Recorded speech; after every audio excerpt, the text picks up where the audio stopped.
I'm back. Hi guys. It's been a minute. We've been busy. We've been busy planning for our 30 for 30. Finishing out this year for the covers that we've done. What else? We have a rebranding event that we've been working on. We already did one in Atlanta. There's another one coming to LA. So, hi guys, I'm sorry that I haven't been on like that. But more to come, so y'all stay tuned. Today, I have a special guest joining us, Miss Cynthia Meadows. She will be speaking about all things hair and beauty. Like, we can't get enough of that, right?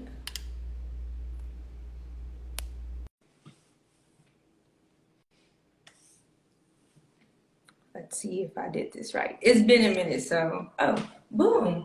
Hi. Hi, how you doing? I'm good. How are you? Good. Good. I'm excited. I know. I love this red lip on you. Girl, listen, I had to get extra. I had to come with all the drama. Yes, that's how it's supposed to be. Right. Okay. And I love, look at the back, look at the wall and look at your wall. Yes, I loved it. We have great taste, right? So I'm so excited to have you on today. One thing that noticed about you, you have a different hairstyle every time I see a picture of you. I know, right? I get that a lot. I'm having the hardest time trying to figure out my image right now. So do you feel like every time you have a different hairstyle, you have a different, like, is it a different alter ego, or there's a different personality behind that? Absolutely. Because with my blonde hair, my platinum, oh my God, I thought it was the hottest thing ever. And then when I toned it down with this black hair, I was like, okay, I feel normal again. So a different persona every time I change it up. But as a hairstylist, our clients depend on that. They want those different looks and different styles so they can feel inspired. So that's a lot of reasons why I do it. Awesome. I'm happy you kind of segue into that. So you are a hairstylist. Can you tell us a little bit about how you started into the hair industry, where your passion for hair comes from? Absolutely. So I'm living my mother's dream. My mom actually prayed for me to be a hairstylist when she was pregnant with me. So she would pray about her single day. I came out and I remember her coming into the room every night, just anointing my hands and saying, "It will make me."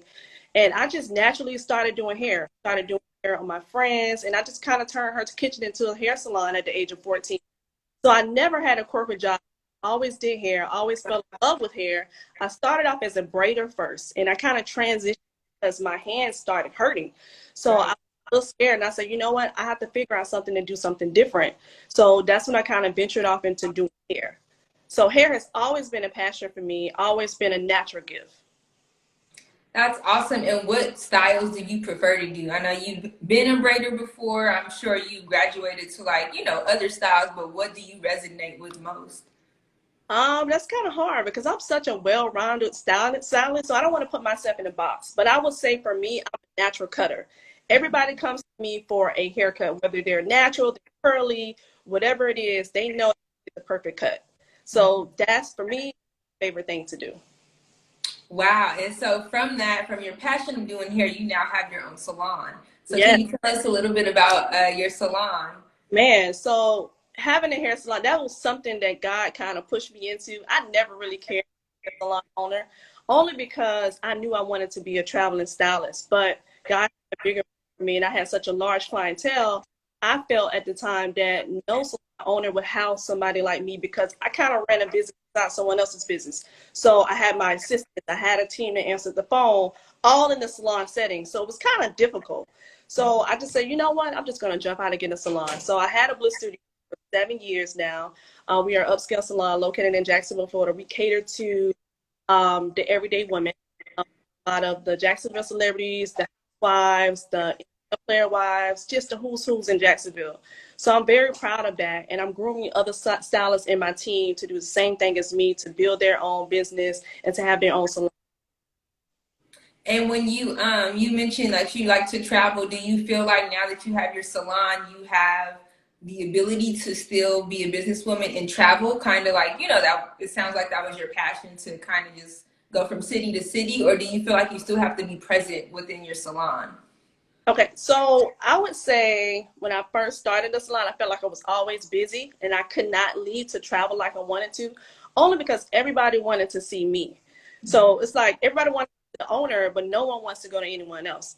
So now with COVID happened, I was able to, kind of pivot my business where I'm only working now 2.5 days versus 4 to 5 days a week now. So I had to build systems within my business. So now I'm able to travel every week and doing the things that I love, doing a lot of self-care and like, focusing on me. Right, right. Because that's important too. You have to be well in order to serve others. But I didn't know Hmm. how big it was until the pandemic hit. Right, right. And then what kind of pivots did you have to take with COVID? I know that kind of adjusted everyone's lifestyle. This is something we weren't used to. What like success did you find in having to adjust to COVID? You know what? We had to shut down for like 30. So for me, I was like, oh my God, what I'm gonna do because this is my only source of income at the time. So I had to learn other trades, take classes to kind of level up in my career. So I was able to create other additional streams of income and not just rely on me being able to service a client versus I want to be able to create digital content, ebooks. I want to be able to mentor other stylists. So that was other avenues that I was able to create to pivot my business. Right, right. That's so scary too, because your one source is usually like enough to get you, Right. day to day. So you probably never had to think like, well, what would I do outside of this? I never had to think like that. So COVID was a blessing for me. I doubled my income. I'm able to travel, to live, and I'm chasing freedom right now. So before I was just working just to work and just I was a people's pleaser. So it was always yes to yes, yes to yes. And I was just like, why I'm working this hard? What I'm doing? I'm not even enjoying the fruit of my labor. And do you feel like now you have created some kind of boundary? A lot of people don't like saying no because they feel like I don't want to be that person, or like they kind of have the limitations. Like I always want to say yes, but do you find it empowering to be able to tell people like, you know what, I've had my limits. Like I have to say no. Like, do you find freedom in that? You know what? It was so scary at first, but I had to create new rules and new boundaries for myself. And saying no feels really good now. Like, Cynthia, what's wrong with you? I'm like, no, I can't come in. And if I do say yes, I put a price on it. So I know that I used to give everything for free. I was the nicest person ever. If I'm going to get my nails done, this girl got a full training session for free just for doing my nails. And I said, you know what? Since you're giving away too much, start charging your work. And I was like, you know what? Okay, I'm not speaking unless I'm getting paid. I'm not doing this unless I'm getting paid. So I had to set boundaries for myself. And it feels good.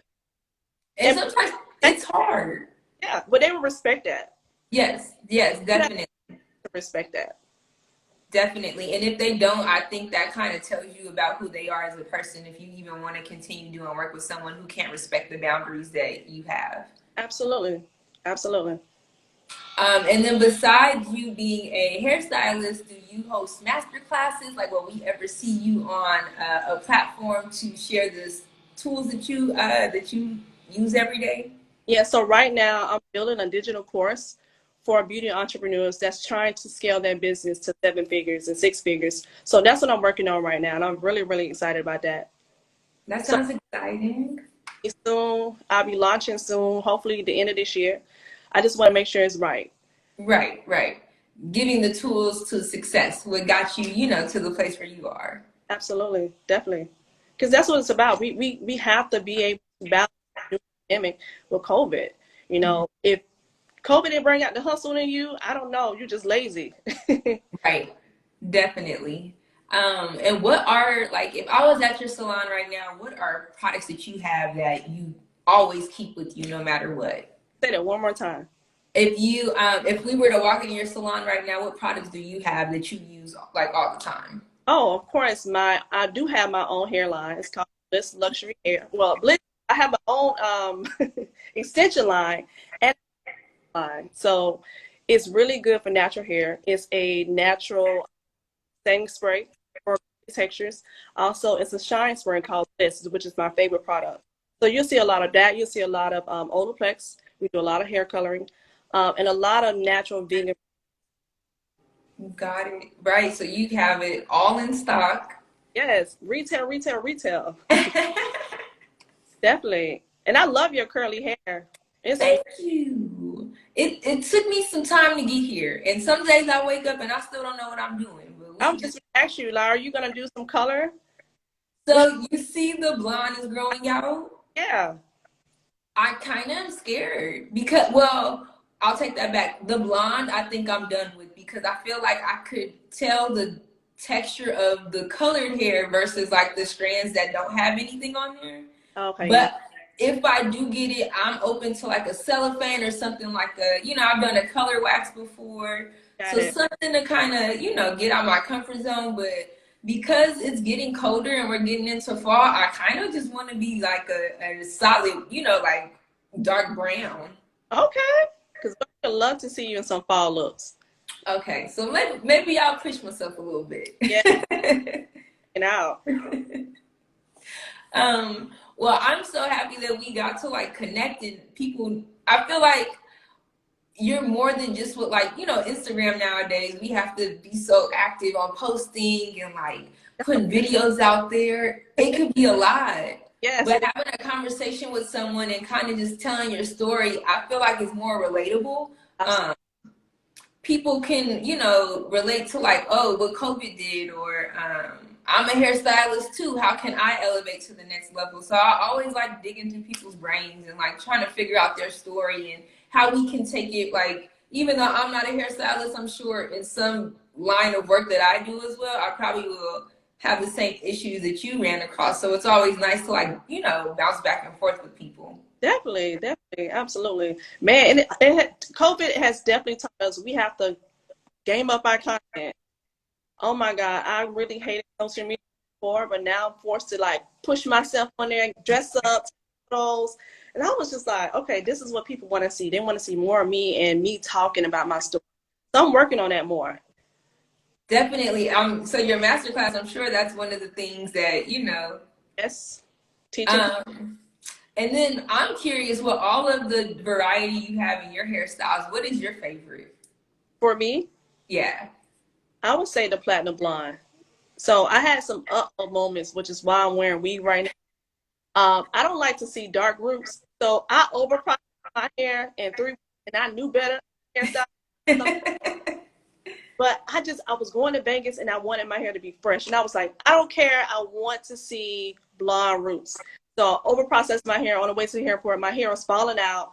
And I was just like, okay, I'm not going to bleach my hair until October, November. So that's why I'm wearing different looks right now, truly. But that's my favorite look on me because I've never been in love with my hair until I really, I took this course by Hair by Uno. But he teaches a platinum blonde class where you're able to be natural and then have a look, which you've seen on Toni Braxton. So that kind of like changed the game for me because never been in love with my hair, and I started to love my hair again and wear it because I was always in hair extensions. So that's my favorite for me currently. And then, like, what are some tips that you give to your clients who are trying to, well, I guess maybe they've seen it more in the pandemic, like they probably can't go to the hair salon as often as they would before. So when they leave your seat, like, what do you ask them to kind of keep the regimen up at home with, like, like their takeaways from you? I'm really big on moisture retention. So I will always say, hey, listen, invest in a $30 hooded dryer and do deep conditioners at least once a month or twice a month. I'm really, really big on that. So that's something that I tell all my do they cannot get because it's scary for some. They don't come back. So and I'm offering virtual classes for them where I'm able to kind of teach them how to style and wrap and mold their hair and just do little things at home. And is there, well, I feel like my hair's so thick, I always put product in it. Is there such thing as like oversaturation? Like, when do you know your hair is just too much product is on it and kind of you just want to like let it be? Because I feel like sometimes I can be a victim of that.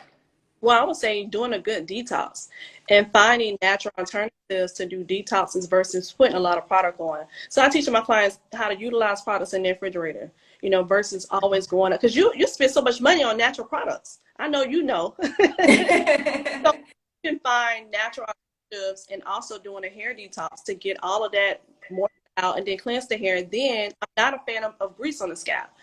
A lot of clients put a lot of product on the scalp versus on their ends. So just knowing the difference, educating them, and letting them know what's the best product to use. I think we have to reverse a lot of things that we were taught as kids Of because course. we practice it like, you know, throughout our life. People always tell us like, make sure you grease your scalp. I remember when I would get presses a lot, my mom would always tell me, water's not your friend. Don't use water on your hair. And now that's the complete opposite. I love water. I have to have water before I go in. So it's funny to hear that you kind of have to go back and kind of go to the basics with your clients. Absolutely, because even when I'm doing sewing and protective styles, my clients will come wash and have all this grease here. So I'm like, okay, now we got to wash it and strip it out, and let me educate you on why you're not supposed to do that. So, of course, that goes into what our mothers did when we were younger. Absolutely. And as a hairstylist, do you have any pet peeves that your clients come to you with and that you're like, look, this has got to stop? Like, I think when new clients come to my chair, I kind of have this one liner that I spill. I always get to kind of figure out what happened with the last stylist and what can I do better. Just kind of learn more about them and what they are. So my pet peeve is really communicating, because a client will leave out the chair and nothing, and I'm like, well, wait a minute. So I'm learning to communicate and to say, hey, you know, in any relationship, you gotta communicate, right or wrong, and I want to understand your needs so I can know how to help you, because it's a long-lasting relationship. right, right. And you always, I feel like if someone's in your scalp, you want them to kind of like have a good rapport with you. I mean, that's kind of invasive, you know what I mean? So communicating and upholding that relationship, I think is very important. Absolutely. I believe in relationships. Definitely. Because you don't want nobody with a bad spirit all up in your scalp, you know? Absolutely. And just bad vibes. And I had clients brought bad energy to the salon. And I was just like, you know what? I don't think I'm a fit for you. That's a good way to say it. We're not a fit for each other. Your energy is bad, because I want to take that home. I don't want to take that to my next client. So that's important for me as well. Definitely. Like, let me sage up in here before you sit on the chair, you know? I pray over my chair. I pray over my salon with clients before the clients come in. So I believe in that power of prayer. Absolutely. I think that was embedded in you. You said your mom would do that. And it sounds like she kind of spoke that into everything that she chose to do. So Yeah. I think that's important also. And people may like, I don't know, they probably don't think twice about it, but that's important. You want God to send you with anything with good vibes, anything that's going to protect over you. So I want to come to an anointed seat. Absolutely. Absolutely. Find yourself just being that person. I'm everything to my clients. So my clients, I'm their best friend, just everything. So I want the client to leave with experience, not just regular hair service. Right. It's an experience that you can only provide if we come to you. So, you know, and only you can give that. You have that vibe. And Absolutely. then you leave in the chair and you're looking good. So, of course, you know, you're going to feel a way about yourself. Absolutely. I have clients that come spend with me just to talk to me. Yeah. Vital it is. Right. And that's what I wanted to create. Wow. So I feel like you are expanding that. That's awesome. And then, like you said, you're doing virtual. So it's not like your client just has to be in your seat to experience it. It can be wherever in the world as long as you have a computer. Absolutely. The power of a cell phone now. Right, right. Norm. Well, can we tell the people where, if they want more information on you, if they want to book with you, where can they find you? So you can find me and follow me on Instagram. I am Cynthia Meadows. The link is in the bio for everything that you need. If you want to be have mentor sessions, or you want to take my digital course, or if you just have hair questions, you can contact me on Instagram. I am Cynthia Meadows. Also, I stay in Jacksonville, Florida. My salon is Bliss Studios, which is blissstudios.com, or Studios page is on Instagram. And I appreciate you interview, and I hope to be at the 30 for 30. I was just gonna say. So excited about that. Yes. So I've been usually I would do these like every week or so, get on live and talk to people, but we've been planning so much. Our team is very intimate and small, so it's just a few of us, but I'm really excited to be giving back to the people in the industry who deserve to get their flowers while they're still here. Yes. And I think it's so cool. You don't think, we see things every day on social media advertisements, but you never know the work that it takes to put into something. So to recognize the recipients who have done things within the industry is going to be really amazing, and to take the time out of our day to just like thank them is going to be, very rewarding. So I can't wait for that, and I hope to see you there. Thank you. Yeah. So hopefully invited. But thank you so much for taking the time to interview. Of course. Thank you for being on with us, you guys. This is Cynthia Meadows. She is the beauty mogul. Please, you guys, reach out and follow her on. I am Cynthia Meadows on Instagram. And thank you so much for chatting with us today. Thank you so much. Bye.